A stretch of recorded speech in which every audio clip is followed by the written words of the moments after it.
Jay-Z, $2.5 miliard.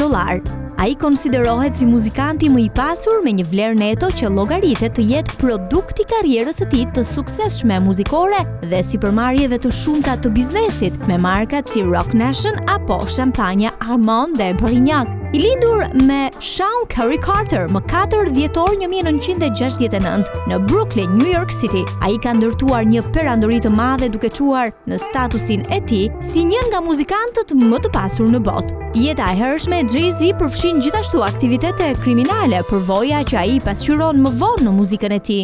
Kjo periudhë ndonse e paligjshme i nguliti atij një mendje të mprehtë biznesi dhe bindjen për të patur sukses. Rrugëtimi drejt pasurisë filloi me karrierën e tij të suksesshme muzikore. Duke njohur kufizimet e mbështetjes vetëm në muzikë, Jay-Z i diversifikoi në mënyrë strategjike interesat e tij. Ai deklaron me shumë krenari se unë nuk jam një biznesmen, unë jam vetë biznesi, duke nënvizuar mentalitetin e tij sipërmarrës.